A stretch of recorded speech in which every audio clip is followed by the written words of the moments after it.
Because it's like 95 degrees outside, I thought, why not take it outside? I'm gonna give you the lowdown on McCall's 7601, this summery, fluttery top that has several different options and a pussy bow. Welcome to the Sewing Report. I'm Jennifer Moore, helping you discover your love of sewing. And this is it. This is McCall's 7601. This is a semi-fitted pullover top with a front or back slit opening and different hem variations. And views B and C actually has like a flounce sleeve, otherwise known as the cold shoulder top. I decided to make view A, which has a front slit and this bow in the front. So the collar is actually the tie, and I actually moved the slit up several inches just for modesty reasons. The fabric is actually Carolyn Friedlander's Lawn collection. It's a very summery, very lightweight cotton, and it actually was a very good fit for this top. I love the color, but I will tell you there's a couple things about this top that if I make it again, which I definitely will, I'm going to do differently. First of all, this calls for a facing in the underarm. Now this top is an interesting construction in that there's actually no shoulder seam. Basically, you make the front and the back, and then it's actually all held together by the tie, which is an interesting concept, and it actually worked out pretty well. But I'll show you this facing. It calls for you to interface the facing. I would not do that. If you are going to use the facing, do not use interfacing, because it kind of made this really bulky, and especially at the underarm section, I ended up having to hand tack it down so that it doesn't come flying out on you, which is not something you really want. If I had to do this again, I would actually use bias binding instead, just because you wouldn't have that problem. And in fact, this did kind of flop out quite a bit, so I pressed it really well, and after I serged the ends of the facing, I tried to hem it down, but then I realized that made it too bulky, so I unpicked those stitches and I pressed it flat. But overall, I thought this top came out okay. And the other thing I would do differently is the back and the front, because you have the option for either a front or back slit, both pieces, the pattern tells you to cut out 2 of each. But I think that whatever side that you don't have the slit on, like in my case, there's no slit on the back, I actually could have gotten away with just cutting it on the fold and having one piece, because there's really no reason you can't do that.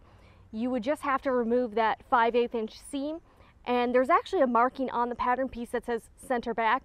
So if you just folded that over, you could cut the piece on the fold and then not have another seam to sew.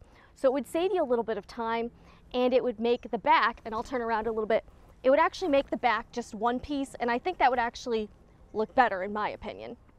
The other thing I did that I know for next time is that I have small shoulders.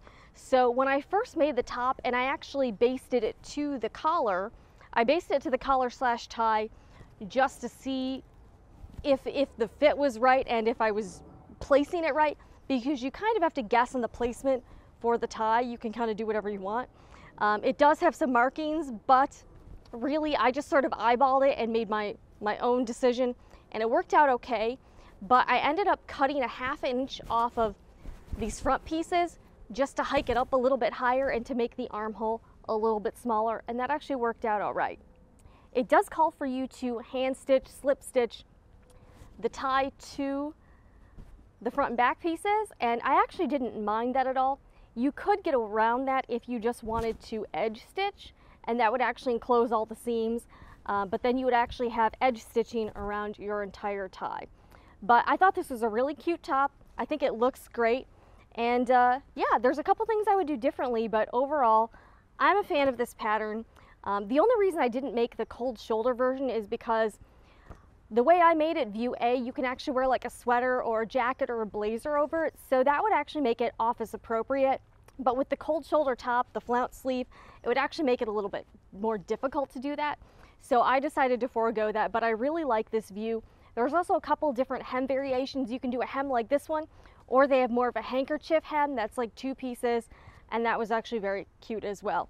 The only things I really did struggle with was, again, the facing pieces, but I think if I do bias binding the next time, there's really no reason you need the facing, because you don't really need the strut. Like, there's a little bit of a facing piece on the front and the back, but you really don't need it because I think that especially if you're using a cotton or anything that's stiffer than like a chiffon or a poly crepe, I think it'll hold up nicely on its own, and it's being held up with the tie. So I don't really think you need, in my opinion, I don't really think you need a facing, but if you do use a facing and you're using cotton fabric, I would recommend that you not do the interfacing part because that will just make your facing pretty bulky. But that's my opinion on M7601, and we're gonna take some pictures and we're gonna also show you those. But if you've made this pattern, let me know what you think. If you enjoyed this pattern review, also let me know.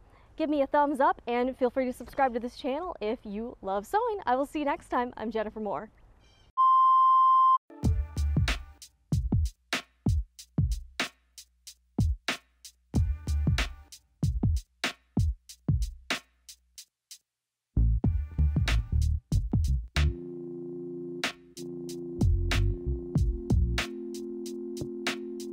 Actually, that was pretty good with the one take. What do you think?